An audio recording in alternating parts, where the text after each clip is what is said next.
High বন্ধুরা, তো good morning and welcome back to my channel and welcome to glam mantra.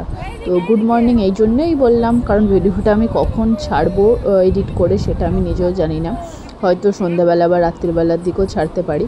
কিন্তু সকাল সকাল আমরা বেরিয়ে পড়েছিলাম দেখতে চারপাশে দীঘাতে যে সমস্ত দর্শনীয় স্পটগুলো রয়েছে। তো তাই জন্য তোমাদের সবাইকে একটা সুন্দর গুড মর্নিং জানালাম। সো দেখতে পাচ্ছ আমাদের এখানে সামনে অনেক রকমের মাছ আছে, বড় বড় সাইজের মাছ আছে, যেগুলো হয়তো সচরাচর কলকাতার সাইডে অনেক বেশি প্রাইস বা হয়তো এত বড় সাইজের মাছ দেখাই যায় না। সো তাই জন্য এটা তোমাদের সাথে শেয়ার করলাম। আর এগুলো সব টাটকা ফ্রেশ মাছ, ঠিক আছে। তো তারপরে আমরা প্রথম গেছিলাম টোটো করে, সকালবেলা উঠেই ব্রেকফাস্ট সেরে নিয়ে স্নান করে আমরা বেরিয়ে পড়েছিলাম মোহনা দেখতে। সো এরপর আমরা আরও 3-4টে স্পট ঘুরবো, তোমাদেরকে এক এক করে সবটা দেখাবো আর বিস্তারিত যতটুকু আমার জানা হয়েছে জেনেছি ততটুকু তোমাদের বলবো। সো এখান দিয়ে আমরা অনেক কিছু কেনাকাটি করেছিলাম, যেহেতু সানগ্লাস নিতে ভুলে গেছি আমরা, তাই জন্য জিৎ ওখান থেকে একটা সানগ্লাস নিয়েছিল, আমি কিনিনি। আরও এছাড়া কয়েকটা জিনিসও কিনেছিলাম, এখান দিয়ে 2টো ব্যাগ নিয়েছিলাম, একটা আমার একটা শাশুড়ি মায়ের।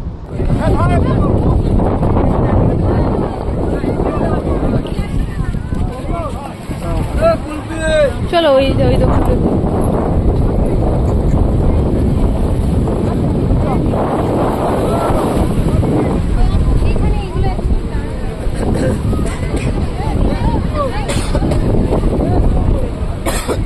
সো এখানটাতে এত পরিমাণে হাওয়া হচ্ছে যে আমি ডাইরেক্ট কোনো কথা বলবো সেটা তোমরা শুনতেই পেতে না, তাই জন্য আমাকে আলাদা করে ভয়েস ওভার ঘরেতে এসে আলাদা করে অ্যাড করতে হলো, কারণ তখন যা যা রেকর্ড করেছিলাম কিছুই সেরকম শোনা যাচ্ছে না, খালি হাওয়ার আওয়াজ আসছে। তো এই জায়গাটা কিন্তু দারুণ, হ্যাঁ দারুণ, জাস্ট অসাম। তোমরা গেলে অবশ্যই ঘুরে এসো। পুরো দীঘা ঘুরে তোমাদেরকে আমি একটা অ্যাডভাইস দেবো, যে তোমরা যদি নিজের জন্য, নিজের ঘরে সাজানোর জন্য অথবা কাউকে দেওয়ার জন্য কিছু কিনতে চাও, তাহলে এই মোহনা থেকে জিনিসগুলো কিনো, কারণ এখানকার প্রাইস রেট বাদবাকি দীঘার যে সমস্ত স্পট আছে সেখান থেকে অনেকটাই কম। তার প্রধান কারণ হলো যে মোহনাতে শুধুমাত্র সকালবেলার দিকেই এরা মার্কেটিংয়ে বসে, আর এরা অত্যন্ত গরিব। আর অন্য সাইডে যেখানে মেন রোড বা যেখানে আছে বিশ্ব বাংলা গেট, যেখানটা রাত্রিবেলা সবাই গিয়ে বসে মার্কেটিং করে, কেনাকাটা করে, সেখানে যেহেতু রাত্রিবেলাও তারা কেনাকাটা করে আবার সকালবেলাও তারা বসে, তাই জন্য সেখানে প্রাইস রেঞ্জটা একটু বেশি। আর এখানে রাত্রিবেলা এরা বসতেই পারে না, কারণ এখানটা পুরো অন্ধকার হয়ে যায় বিকেল হওয়ার পর থেকেই। তো তাই জন্য এখানে প্রাইস রেঞ্জটা অনেকটাই কম। সো মোহনাতে ঘোরাঘুরি করে কেনাকাটা করে আমরা এরপরে গেছিলাম একটা মন্দিরে, এটা ছিল সম্ভবত রাধাকৃষ্ণের মন্দির, ঠিক আমার মনে নেই, ভুলও হতে পারি। তো সামনেটা বেশ সুন্দর কারুকার্য করা, যেরকম উড়িষ্যার সাইডের মন্দিরে হয়, যারা উড়িষ্যায় গেছো তারা জেনে থাকবে। তো সেই রকমই স্ট্রাকচারে করা ছিল। আর ভেতরে ফটো তোলা অ্যালাউ ছিল না, আমি ভেতরে ভিডিও করতে যাচ্ছিলাম, তখন ভেতরে যিনি বসছিলেন তিনি বারণ করলেন যেখানে ফটো তোলা বা ভিডিও করা অ্যালাউ নয়, তাই জন্য তোমাদের সাথে শেয়ার করতে পারলাম না।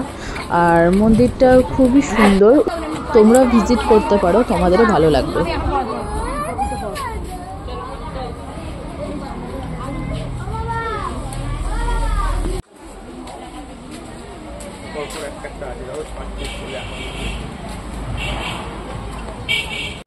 সো এরপরে গেছিলাম আমরা আরেকটা মন্দির, এটা ছিল একটা শিব মন্দির, ভেতরটা অনেকটা বড় জায়গা ছিল। আর মন্দিরের স্ট্রাকচারটা একটুখানি ওই কালীঘাটের মন্দিরের স্ট্রাকচারগুলো ঠিক যেরকম ওই রকম টাইপের কিছুটা ছিল। আর ভিতরে মন্দিরের ঠাকুরটা ছিল যেমন উড়িষ্যায় যদি কেউ শিব ঠাকুর দেখে থাকো, একটুখানি নিচের দিকটা করে ঠাকুরগুলো থাকে, অর্থাৎ ভেতর দিকে ঠাকুরগুলো বসানো থাকে, একটা বড় মানে সাপ উপরে থাকে, সেই রকম পুরো স্ট্রাকচারটা ছিল। মন্দিরের ভেতরে ঠাকুরটা খুবই ভালো ছিল, তোমরা যদি চাও তো এই মন্দিরটাতে ভিজিট করতে পারো, ভালো লাগবে। আর দুদিকে 2টো গেট ছিল, একটা। আমরা এখন এসেছি তালসারিতে।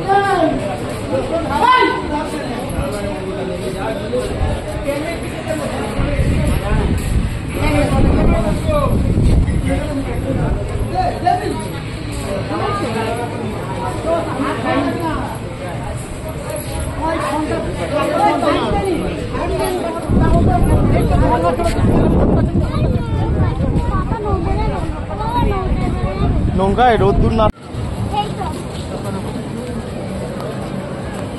Ghiền Mì Gõ để không bỏ lỡ những video hấp dẫn.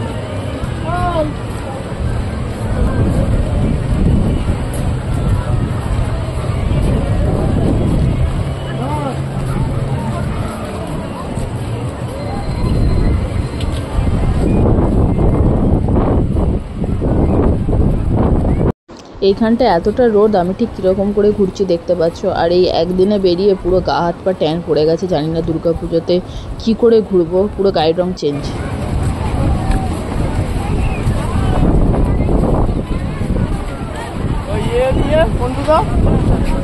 ওই যে ছাতা হেঁটে আছে না, ওর নিচে বসতে হবে। চ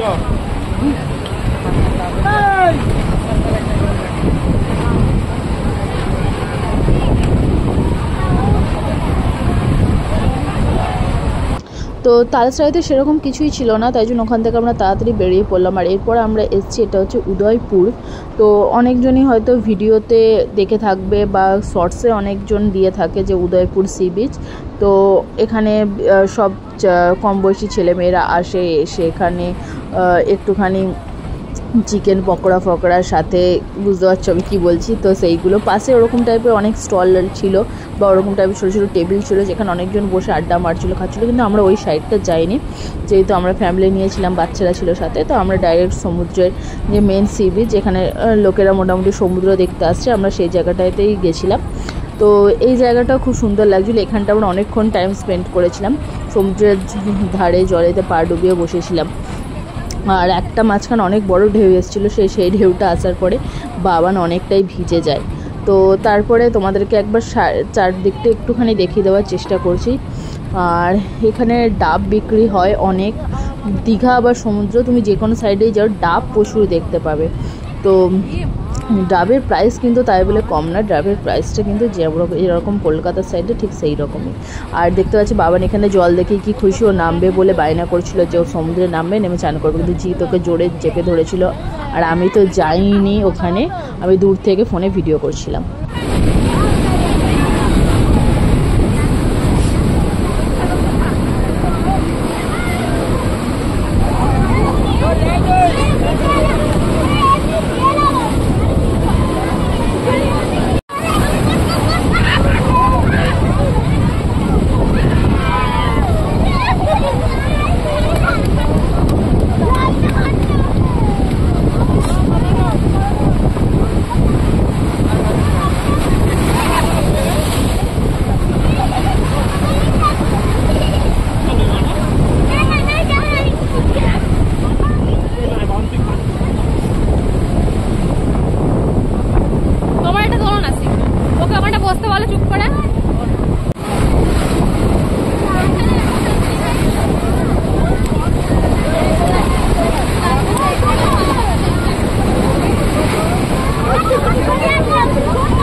এরপরে আমরা এসেছিলাম দীঘার সায়েন্স সিটিতে। তো এই জায়গাটা খুবই সুন্দর, আর টিকিট মূল্য বেশি নয়, মাত্র 40 টাকা। তো এই জায়গাটা ঘুরে বাচ্চাদেরও যেমন ভালো লাগবে তেমন বড়োদেরও ভালো লাগবে। অনেক কিছু রয়েছে এখানে দেখবার মতো, খেলার মতো। তো তোমরা গেলে অবশ্যই এই জায়গাটা ভিজিট করো। আর যারা ধরো কলকাতার সাইডে থাকো না, অন্যদিকে থাকো, তাদের তো এই জায়গাটা খুবই ভালো লাগবে। যারা কলকাতা সায়েন্স সিটির দিকে গেছে বা বিড়লা মিউজিয়ামে গেছে, তাদের হয়তো এখানে কিছু কিছু জিনিস জানাশোনা মনে হবে।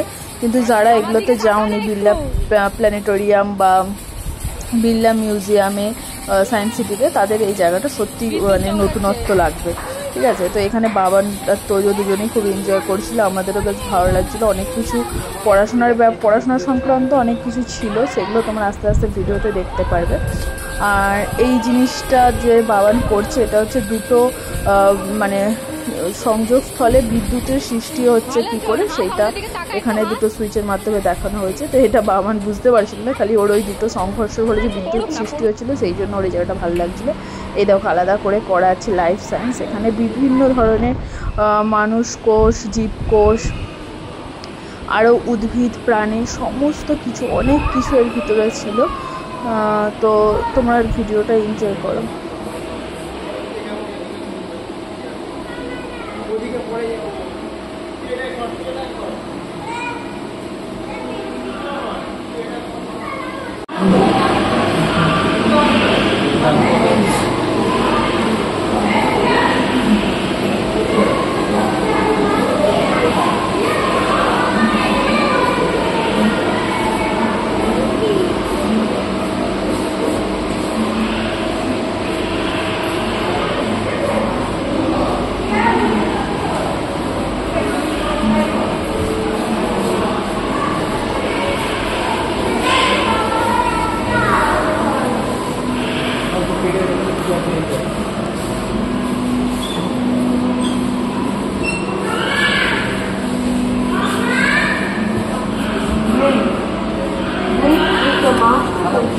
Of our body and mind. It is made up of very soft material and thin, with protective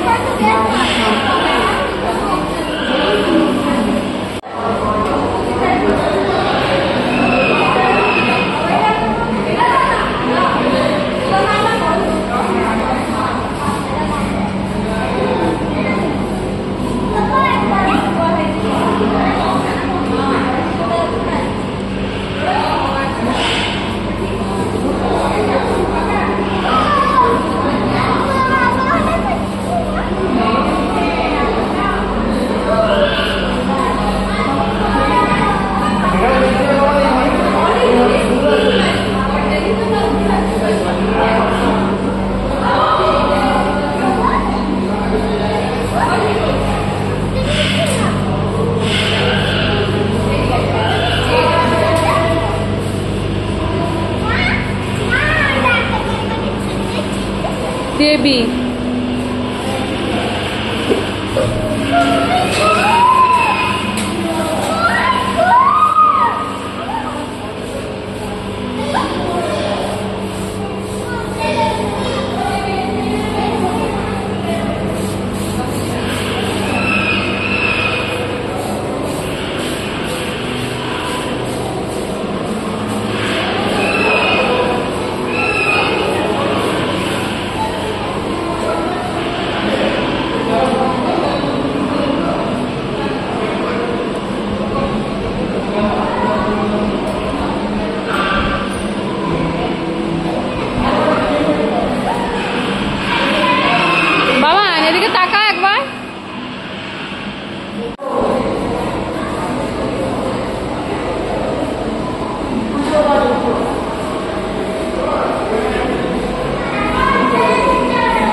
so এখানে একটুখানি বড় এলইডি টিভি টাইপসের করা রয়েছিল, আর এমন টাইপের এখানে স্ট্রাকচারটা ছিল যে নিচ থেকে ডলফিন পেঙ্গুইন যাচ্ছে আর আমরা সেটা পাশে দাঁড়িয়ে দেখছি, আর চারিদিকটা বরফ। খুবই সুন্দর লাগছিলো জায়গাটা, মনে হচ্ছিলো সত্যিকারই হয়তো এরকম কোনো জায়গায় আমরা এসেছি। তো আর তোমাদেরকে হয়তো আর একটুখানি তোমাদের সাথে শেয়ার করব, তারপরের পার্টটা তোমরা নেক্সট ভিডিওর জন্য অপেক্ষা করে থেকো অবশ্যই। তো এটা ছিল একটা ক্ল্যাপ ট্রি, যেটা তোমরা যত জোরে ক্ল্যাপ করবে লাইটিংটা ঠিক পুরো গাছটাতে ততটাই হবে। তো এখানে প্রথমে ওরা দুজন ট্রাই করছিল, তো ওরা ঠিকঠাক করতে পারছিল না অত জোরে জোরে ক্ল্যাপ, তারপরে আমি ট্রাই করলাম আর আমি পুরোটা কমপ্লিট করেছিলাম। তো তোমাদের আই থিঙ্ক এই ভিডিওটা ভালো লেগেছে। ভিডিওটা ভালো লাগলে অবশ্যই ভিডিওটা লাইক, শেয়ার, আমার চ্যানেলটা সাবস্ক্রাইব করে দিও। So stay happy, stay blessed, bye and take care. আর তোমরা যদি দীঘাতে যাও অবশ্যই এই জায়গাগুলো ভিজিট করো, তোমাদের আই থিঙ্ক একটা আইডিয়া হয়ে গেছে।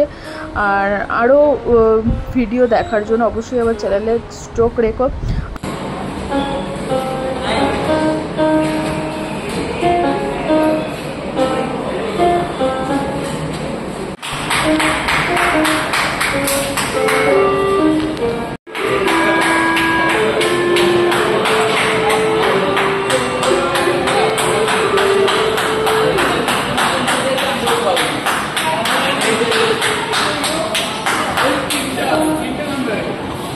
Thank you.